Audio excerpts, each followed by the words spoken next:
It is election night here in Washington State. Ballots are being counted, and the first round of results are in. Tonight we have team coverage on Election Day from across our state and across the country.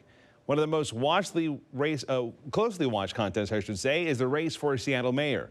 Challenger Katie Wilson is hoping to unseat the mayor who is seeking a second term, but early results show she is trailing Bruce Harrell by 8,300 votes. Harrell spoke on the lead moments after the results came out, saying that the election is not over yet, but he is hopeful. We know it's still going to be tight. Now, this is still a nail-biter. I mean, we know how votes change. I'd rather be where we are right now than where my opponent is. Let me put it that way. Let's go out to Mayor Harrell's election watch party tonight. Senior reporter Chris Daniels is out there now. So, Chris, what was it like when those results first came out? Steve, we did hear some cheers within the small private party here in the Columbia City neighborhood of Seattle, but I describe really the reaction from supporters and also the mayor himself as cautious optimism. A 7-point lead is a type of lead that we have seen evaporate as the voting has continued, the ballots have continued in previous elections, and that is why we saw the mayor tell his supporters this will still be a nail-biter. I talked to him shortly after he left the stage about the state of this race now after the first ballot drop. Is 7 points big enough for you to win this election? Well, that's the question. I mean, every day we'll watch it, we hope, but we know we've run a good campaign. We got the message out. Certainly there's a narrative between two different and distinct types. You know, we think we ran a stronger platform. We think we're more experienced and qualified for this job, and we'll see how the vote count plays out, but I'd rather be where we are than where she is right now. So you're not declaring victory today? No, I'm not declaring victory. I declare victory in life. And what I mean by that is, you saw my family up there. I can't lose with a family like that. But all of you have been around politics before, so I just want to thank people for believing in me, those that voted for me. We feel very good, and I'm so excited that the education levy passed. Most excited about that, and we put a lot of work into that, so that is clearly a victory. We will claim victory on that. What do you read into the idea that it looks like there will be a new city attorney? Sarah Nelson looks like she'll be handily defeated, yet you are ahead right now. People were talking about this being a change election, but if you read across all those numbers, that's not necessarily what we're seeing tonight. Well, I didn't hear the results, so thanks for sharing that with me, because I haven't looked at those results yet, so we'll see. I mean, again, you know, I don't like commenting on any race, and my race is not over yet. So let's just see how the next days pass. But I want to thank Ann and Sarah for their service. They were very committed to their jobs. They put in some good years, and I want to publicly say thank you, Ann Davidson, and thank you, Sarah Nelson. And if they haven't conceded, then we'll see how it plays out.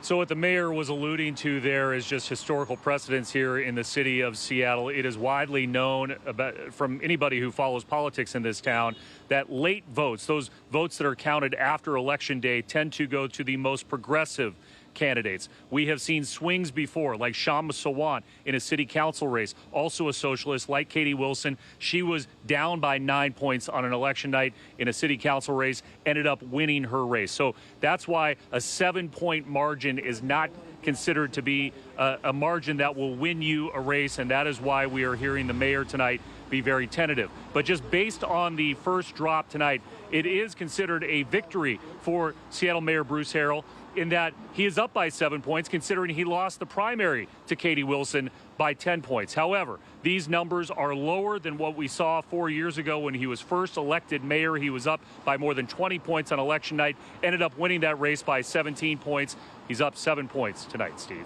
Still a lot of time to get those ballots counted. Chris, before we let you go, did the mayor say anything about what he plans to do over the next day or two until all those ballots do come in? Well, I think you heard Steve. He is going to be watching those numbers very carefully. We will have more numbers on Wednesday. Traditionally, as far as King County elections is concerned, that's usually a smaller number. The bigger number of ballots is counted by Thursday, and that is when we see a lot of these races get decided and when we'll probably hear more from Wilson and Harrell on just the state of this race. All right, Chris Daniels live for us. Chris, thank you. The race for Seattle's mayor has been a toss-up for weeks. After low voter turnout in that August primary, many started naming Harrell as the underdog. Wilson took to the stage after the results came out to say the count is not over yet. We are at 46.18. These are promising numbers. These are promising numbers. And we are going to be pulling out all the stops in the next couple weeks between now and when ballots are certified to make sure that every vote is counted. Let's take you on now to Wilson's watch party where Jackie Kent joins us live now. Jackie. Yeah, Steve, well, things have calmed down here on Beacon Hill. Katie Wilson said while she is trailing, she considers these numbers to be fairly positive, and she anticipates, much like Chris just alluded to, she anticipates more votes to roll in her favor in the coming days from those more progressive voters. Now, let's take a look at what we saw here tonight. Hundreds of people packed into the Centralia Cultural Center near the Beacon Hill Light Rail Station. She chose this location, she says, because it's a community gathering place and a hub for social services and similar work. Incumbent Mayor Bruce Harrell in recent weeks has been on the offensive and called out Wilson for not being willing to clear homeless encampments in public parks. He's also been hammering her on her lack of elected experience, suggesting she's not qualified or prepared.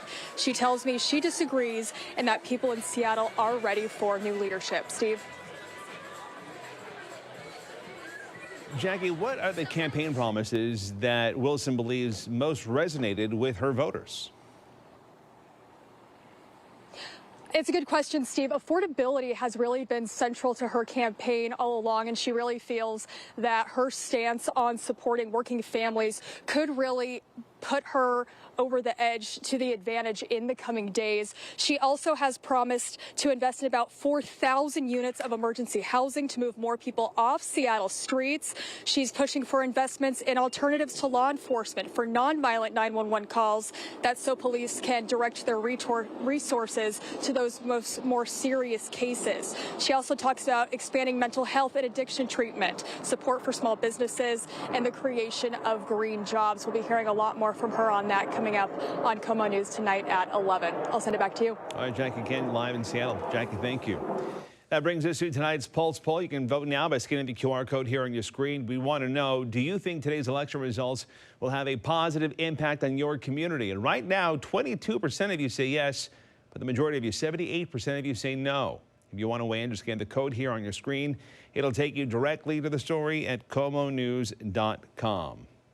For a complete list of our election results, we will have that for you in a bit. But right now, we want to talk to Ron Dotz, our political strategist. There's a lot to talk about tonight on these early returns on this mayoral race. Sure. What are the key takeaways from these early numbers? Well, you know, the mayor actually said it fairly well. He said, look, I'd rather be in my position than her position tonight.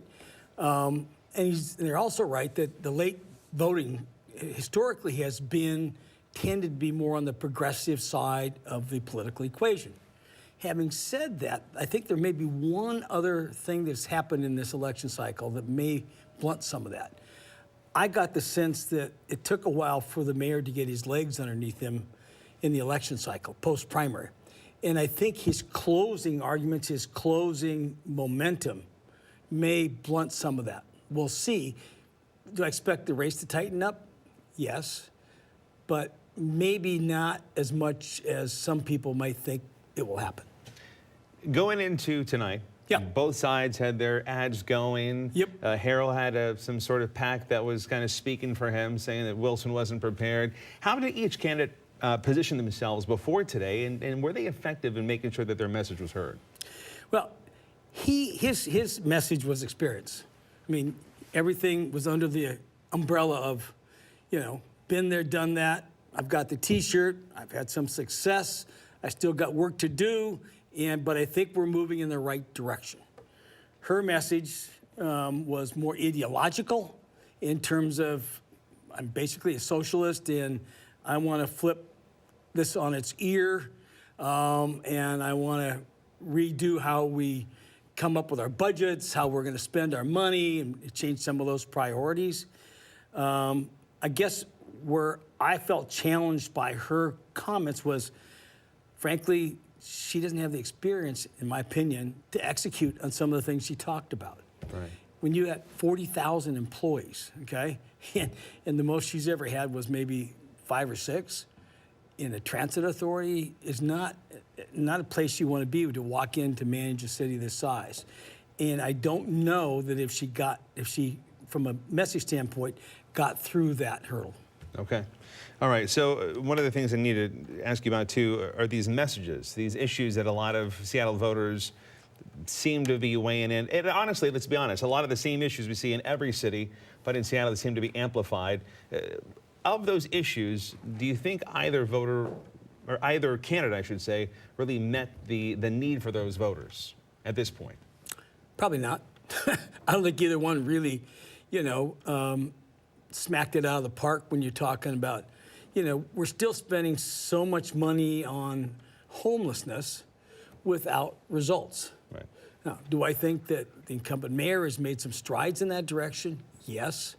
But even to this date, the kind of money that's being spent and the results that are being achieved are not matching up. Yeah. And I'm not sure what the solution is to that, but I do know that's frustrating to the voters in the city of Seattle. Yeah.